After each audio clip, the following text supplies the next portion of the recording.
Semana pasada, el presidente federal de Alemania, Frank-Walter Steinmeier, ahora me dirán si es así la forma correcta de pronunciarlo, realizó una importantísima visita de Estado a México. La visita expuso la importancia de la relación bilateral entre ambas naciones. Vamos a platicar sobre este importante hecho. Saludo con mucho gusto aquí en el financiero Bloomberg a Wolfgang Golf, embajador de Alemania en México. Embajador, gracias por estar con nosotros en el financiero Bloomberg. Muchas gracias por poder estar aquí. Pues una visita muy esperada después de más de 11 años, prácticamente 11 años de la última visita de un presidente de Alemania a México. Se tenía programada para el 2020, pero por la pandemia se tuvo que retrasar por obvias razones. Quiero entender también, embajador, que con este atraso, pues antes, en el 2020, hubiera sido una visita muy distinta a la que se tuvo ahora en 2022 por toda la pandemia, pero finalmente fue una visita exitosa. Efectivamente, nuestras relaciones son buenas, profundas, estrechas. Hay una relación económica entre los dos países que funciona perfectamente, pero de vez en cuando hay que hablar en persona.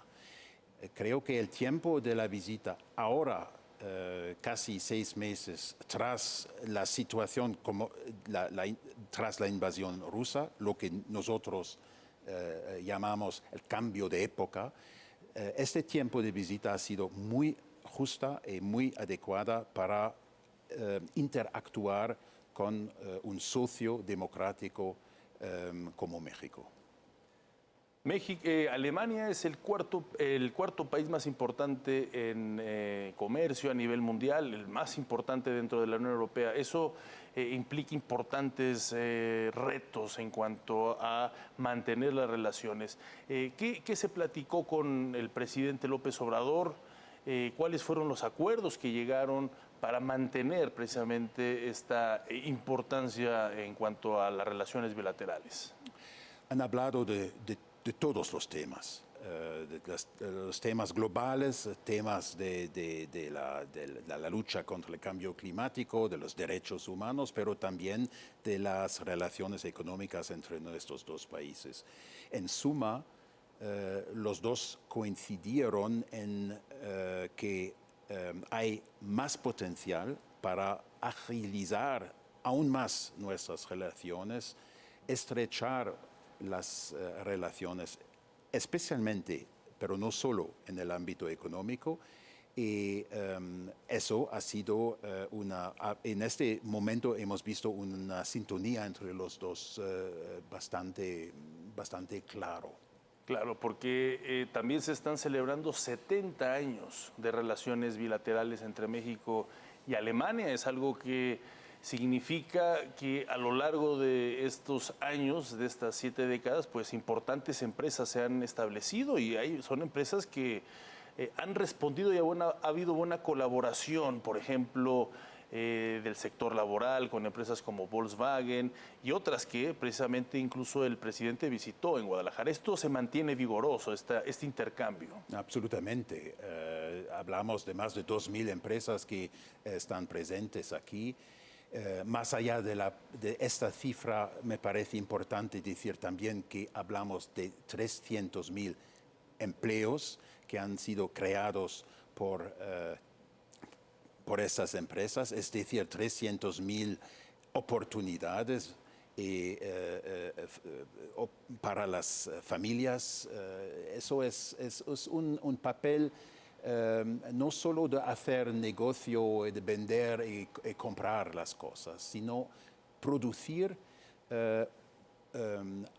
utilizar y emplear la calificación muy alta de la población aquí, aprovechar este ámbito del empleo, de la calificación, de una manera no solo otra vez para vender las cosas, sino para crear bienestar para la gente.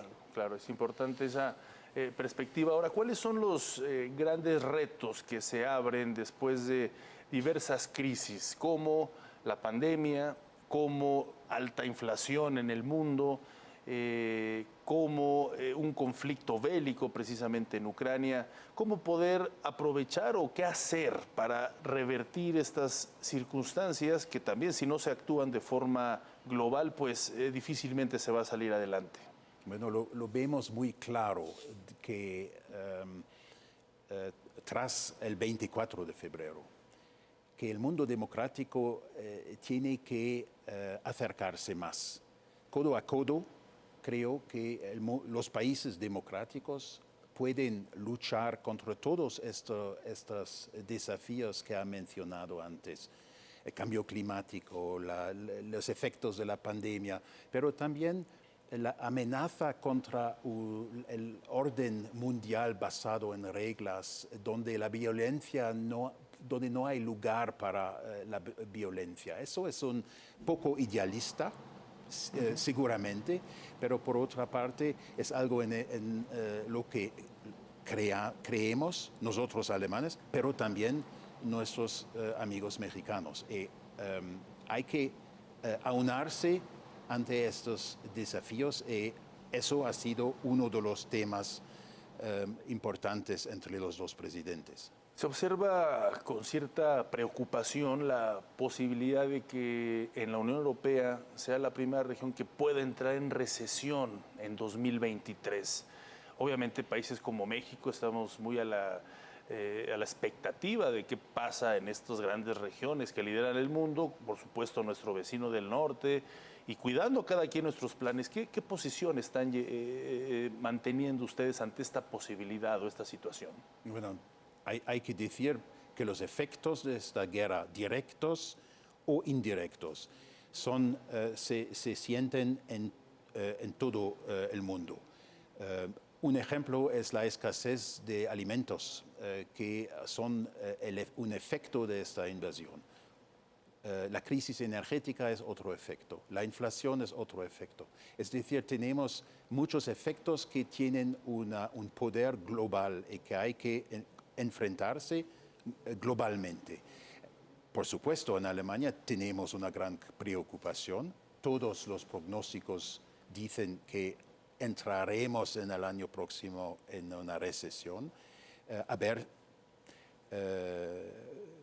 Pero estamos preparados a esta situación y creo que hay que decir una cosa, quizás el presidente Putin siempre ha infravalorado la resiliencia de las sociedades democráticas y él hará una vez más. En ese sentido, pues se vive también no sé si comparte el término, una guerra comercial, energética precisamente en todo el mundo, pero más directamente entre la Unión Europea y precisamente Rusia. ¿Cuál es la estrategia que están tratando de asumir ante posibles cortes en el gas y que eso genere muchos más problemas, no solo ante la sociedad, por lo que significa un invierno, por ejemplo, sin ese importante recurso, sino también en los impactos de la economía? La dependencia de nosotros los alemanes del suministro de gas ruso ha sido demasiado grande. Eso lo hemos ya cambiado. Tenemos reservas, por ejemplo, con una tasa de 90%, mientras que el 23 de febrero teníamos reservas de un 40%. Es decir, hemos reaccionado bastante fuertemente en este sentido, pero lo que no queremos hacer es entrar en una situación de bloques, entrar en una situación de proteccionismo, de aislamiento, encerrarnos en nuestras pequeñas fronteras, sino lo que queremos hacer es buscar una forma de globalización civilizada basado en reglas y buscar socios democráticos con los que podemos afrontar las grandes crisis. Uno de ellos es México. Claro. Tengo entendido, bueno, por lo que se dio a conocer, que también se habló en esta reunión del presidente alemán con el presidente de México del cambio climático. Y sabemos que Si hay un país que lidera precisamente la lucha contra el cambio climático en Europa es Alemania. ¿Qué acuerdos se llegaron? ¿Qué posturas fueron las que se atendieron en esta reunión? Ambos países han firmado el Tratado de París, ambos países comparten el objetivo de llegar a una situación de cero emisión. Las políticas individuales pueden ser diferentes, pero el objetivo es el mismo. Eso ha sido uno de los temas en la conversación entre los dos. Por supuesto, hay que desarrollar todas fuentes de energía renovable, no solo solar, eólico o de hidrógeno, pero también, por ejemplo, usar todas las medidas de gas biológico y todo. Pero, entre tanto, por supuesto, necesitamos fuentes de energía transitoria. Y el gas, por supuesto, va a desempeñar un papel muy importante en los próximos años. Claro. ¿Considera que estas fugas de gas que se vieron ahora en ciertas áreas del mar europeo fueron deliberadas? ¿Cuál es el posicionamiento del gobierno alemán? Demasiado pronto para diagnosticar las causas de este suceso. Por eso no voy a apuntar a algún país o algún presidente o responsable. Por otra parte, hay que decir que usar el suministro de gas como arma estratégica ha sido, desde el inicio de esta guerra, una de las opciones del presidente Putin. Claro. Alemania está también previendo la posibilidad de abrir, de usar el carbón como alternativa para paliar posiblemente los efectos de corte de gas ruso. En ese sentido, contradicen un poco la política de cambio climático, pero ante la circunstancia también puede llegar a resultar ser prioritario este tipo de acciones. Tenemos un problema aquí porque, por una parte, mantenemos el rumbo hacia una economía sostenible, fuentes de energía sostenibles. Por otra parte, hay que proteger a nuestra industria, pero no, más allá de la industria es nuestra economía en general y nuestro bienestar. Golpear con las sanciones a los responsables en Rusia es una cosa, la otra cosa es que no queremos golpear a nosotros mismos. Es decir, tenemos que protegernos. Eso es lo que hacemos con decisiones donde hay, por supuesto, debates enormes sobre la reapertura, por ejemplo, de plantas de carbón o de la prolongación de centros nucleares. Es un gran debate social también bastante tenso, porque la idea ha sido completamente diferente hasta el 24 de febrero, pero ahora hay que protegerse. Claro. ¿Alemania está preparada para una guerra en Ucrania, un conflicto armado en Ucrania a largo plazo? ¿Así lo podrían en un momento dado pronosticar, que vaya a ser duradero este conflicto? Esos son los pronósticos que veremos una situación de duradera y hasta que se encuentra una fórmula para volver a una situación pacífica de una solución diplomática. Lo que nuestro canciller ha dicho muchas veces es que, por una parte, por una parte, Ucrania tiene todo nuestro apoyo, pero por otra parte, nosotros y nuestros socios en Europa y en la OTAN no queremos involucrarnos en este conflicto. El presidente mexicano hizo un posicionamiento en el seno de la Organización de las Naciones Unidas para buscar precisamente alternativas de paz, ¿no? Donde propuso precisamente al presidente de la India, al Papa Francisco y al secretario general de la ONU, Antonio Guterres, precisamente para tratar de buscar una paz, al menos un periodo de paz, ¿no? ¿Qué le ha parecido este tipo de propuestas? El presidente Steinmeier dijo muy claramente que cada iniciativa para lograr una solución pacífica de este conflicto, tiene que ser bienvenida. Para mí, la cuestión es, tenemos esperanzas que en esta situación, con este liderazgo ruso, tenemos esperanzas en una solución pacífica. Yo personalmente tengo mis dudas, pero cada iniciativa, aún más de fuera de los países involucrados directamente, resulta muy, muy bienvenida. Claro. Finalmente, embajador, me gustaría preguntarle sobre cómo está viendo usted los diversos cambios políticos que hay en el mundo. Veíamos a Alemania ganar la ultraderecha, veíamos el Brexit, ¿no? Gran Bretaña salirse de la Unión Europea. En América Latina, también un fenómeno interesante donde se están posicionando gobiernos de izquierda.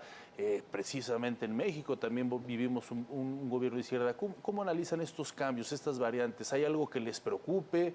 ¿Consideran que es parte de los ciclos políticos que se dan en las diversas democracias? Bueno, hablando de América Latina, hay que decir que vemos la cercanía de todos estos países en su cultura, y en su compromiso democrático también. Creo que en este sentido, a lo largo de las últimas décadas, vemos una modernización de la política en América Latina. La situación en Europa es algo complicada, siempre ha sido complicada. Hemos visto las elecciones ahora en Italia, hay que esperar cuáles serán los efectos directos y las decisiones del nuevo gobierno. Necesitamos un poco de paciencia antes de valorar, de hacer valoraciones. Estamos en un mundo en movimiento permanente, un mundo bajo una presión enorme. Las crisis globales golpean a todos los gobiernos. Hablamos de los países en África, en América Latina y en Europa de la misma manera. Tenemos todo este desafío ante nosotros, y la política, lo podría decir por Europa, la política siempre ha encontrado una solución. Y supongo que ha tenido plática y diálogo con inversionistas alemanes en México. ¿Siguen viendo a México como un país óptimo para las inversiones? Un país de gran potencial. Un país donde se puede aprovechar la alta calidad de la calificación, una situación, un entorno en suma muy ventajosa. Por supuesto, hay cosas donde necesitamos hablar aún más, lo que ha sido también objeto de las discusiones durante la visita del presidente, pero en conclusión, las empresas quieren invertir aún más y lo hacen a esta hora. Perfecto. Le agradezco mucho, embajador Wolfgang Dold, embajador de Alemania en México, por estas palabras, este análisis para el Financiero Bloomberg. Muchas gracias por recibirme. Al contrario, espero que sigamos teniendo conversaciones.